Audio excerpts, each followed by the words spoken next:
Hello student, कैसे हैं आप लोग। उम्मीद है आप सभी लोग बढ़िया होंगे, एकदम फ्रेश होंगे, ताजे होंगे। और उम्मीद है आप लोग बोर्ड एग्जाम तक एकदम फ्रेश और ताजे बने रहेंगे। आप लोगों को मेरा आशीर्वाद है, कोई भी दिक्कत आने वाली नहीं है जब तक बोर्ड एग्जाम नहीं होगी 12th की। तो आज हम बच्चों आप लोगों के लिए एक बहुत ही इंपॉर्टेंट टॉपिक लेके आए हैं, जिस टॉपिक का नाम है बच्चों एम्पियर का परिपथी नियम। एम्पियर का परिपथी नियम लेके आए हैं बच्चों। मैंने डायग्राम ऑलरेडी बना रखा है, बिकॉज थोड़ा टाइम आपको भी कम लगे और मुझे भी कम लगे। तो देखिए बच्चों, ये डायग्राम कैसे बनाना है, इसको बनाने के लिए कोई प्रॉब्लम नहीं है, बहुत बड़ी प्रॉब्लम नहीं है, क्योंकि हम आपको वो एग्जाम्पल देने वाले हैं। आपको डायग्राम हमेशा के लिए याद रहेगा, ये मेरी पूरी गारंटी है कि आपको डायग्राम याद रहेगा। तो बच्चों, क्या आपने साइकिल का रिम तो देखा होगा। साइकिल का रिम देखा है और उसमें एक धुरा भी लगा होता है। तो रिम को मान लीजिए क्या है, रिम यानी कि उसकी परिधि जो है वो वृत्तीय परिपथ हो गया, ठीक है। और उसमें जो धुरा है वो चालक तार मान लीजिए। क्या मान लीजिए? चालक तार। अब आप उस रिम को थोड़ा हाथ में पकड़ के, धुरे को पकड़ के ऐसे करके देखेंगे, ऐसे करके देखेंगे तो क्या दिखेगा? वो इसी टाइप का दिखेगा, यानी कि बिल्कुल गोल नहीं दिखेगा, इसी टाइप का दिखेगा। क्योंकि हम अगर नीचे से ऐसे करके देखें, नीचे को देखें तो मुझे गोल दिखेगा, लेकिन ऐसे करके देखेंगे तो क्या है, गोल नहीं दिखेगा। और जो उसमें तीली होगी वो एक त्रिज्या का कार्य करेगी। तो उम्मीद है आप सभी लोग बना लेंगे। फिर क्या है, यानी कि उस तीली क्या है, यानी कि तीली और तीली के बीच की दूरी समान होती है बच्चों। होती है कि नहीं होती है? समान है। तो तीली से तीली के बीच की दूरी हम कहां पर, जो रिम होता है, रिम की बात कर रहा हूं, धुरा पर नहीं, रिम की बात कर रहा हूं। तीली से तीली की दूरी समान होती है बच्चों। तो उस दूरी को हम क्या मान लें? अल्पांश खंड डीएल मान लें।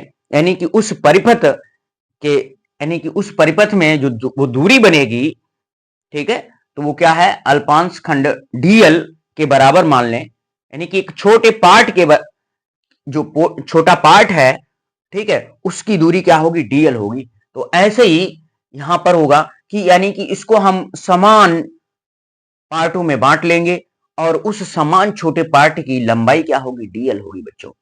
उसकी डायरेक्शन क्या होगी? यानी कि हम स्पर्श रेखा खींचेंगे, तो स्पर्श रेखा जो खींचेंगे वो इस परिपथ की सीमा के अनुदिश ही होगी।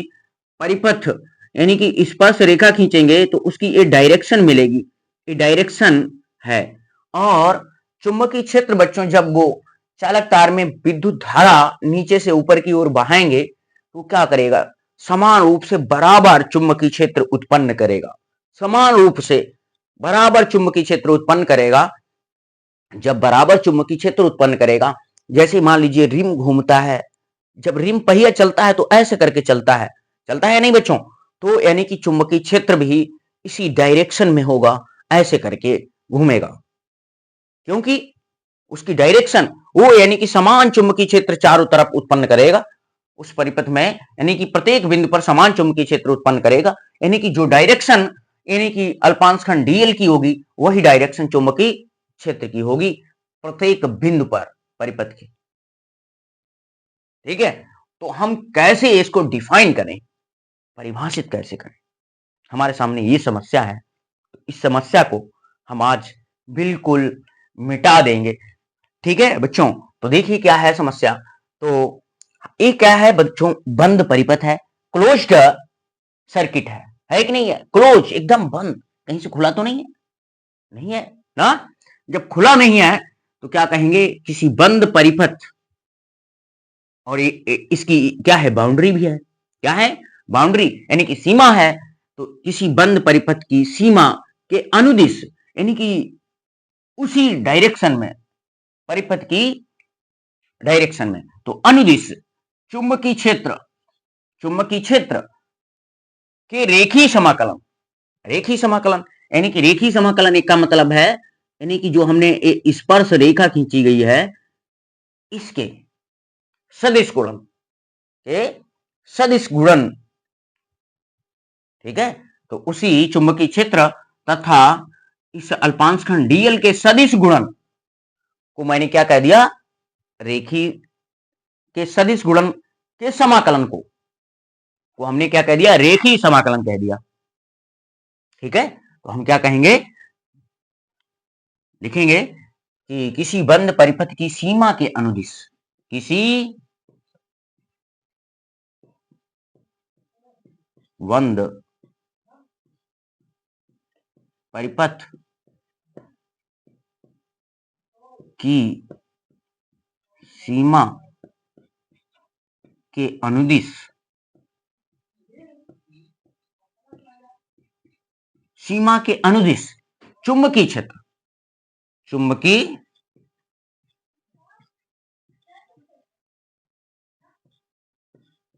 चुंबकीय क्षेत्र के रेखीय समाकलन के रेखीय समाकलन के रेखीय समाकलन, चुंबकीय क्षेत्र का रेखीय समाकलन लिखिए, चुंबकीय क्षेत्र का रेखीय समाकलन, का रेखीय समाकलन, कमा लगाई, बंद परिपथ द्वारा घेरी गई कुल धारा, बंद पथ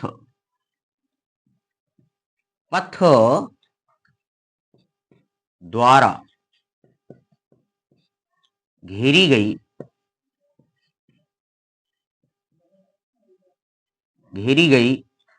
धारा आई, घेरी गई धारा आई के म्यू जीरो गुना के बराबर होता है, के बराबर होता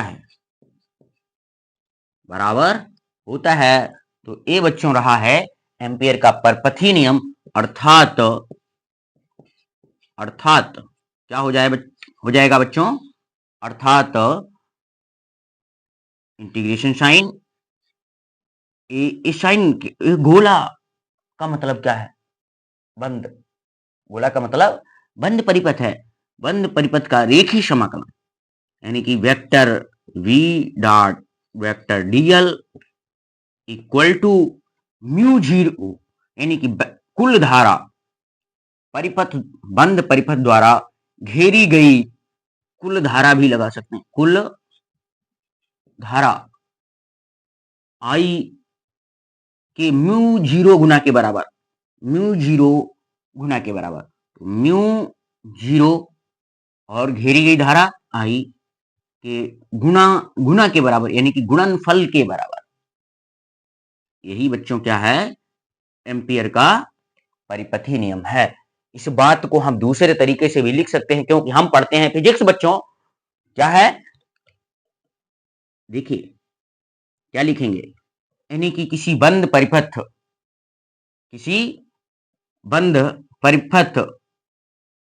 के चुंबकीय क्षेत्र, बंद परिपथ के किसी बिंदु पर या प्रत्येक बिंदु पर उत्पन्न चुंबकीय क्षेत्र, या ऐसे कह सकते हैं कि एम्पियर का परिपथी नियम के अनुसार वेक्टर v तथा वेक्टर dl के सदिश गुणन का समाकलन क्या लिख दें, यानी कि एम्पियर के परिपथी नियम के अनुसार वेक्टर v तथा वेक्टर dl के अदिश गुणन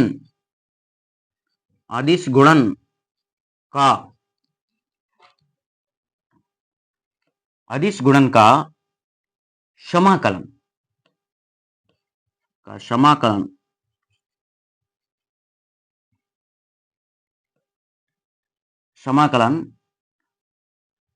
परिपथ द्वारा घेरी गई परिपथ समाकलन बंद परिपथ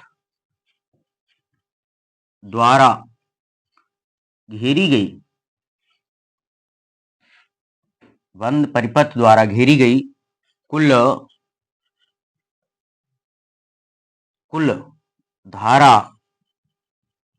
म्यू जीरो, कुल धारा आई, क्या है, कुल धारा आई के म्यू जीरो गुणन म्यू जीरो, कुल धारा आई के म्यू जीरो गुणन के बराबर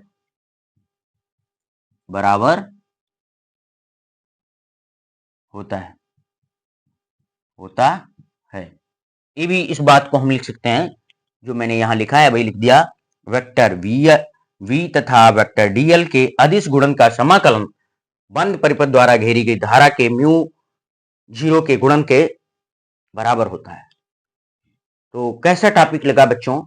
यदि हमारा टॉपिक आप लोगों को अच्छा लगा हो तो प्लीज वीडियो को शेयर करें अधिक से अधिक, और यदि अभी तक चैनल को सब्सक्राइब नहीं किया है तो प्लीज जरूर सब्सक्राइब करें और अपने भाइयों और मेरे प्यारे लाडलों के पास ये वीडियो अवश्य शेयर करें, ठीक है, ताकि उन मेरे प्यारे लाडलों का भी भला हो सके। तो धन्यवाद बच्चों वीडियो को देखने के लिए, और ये नोट कर लीजिए पूरा।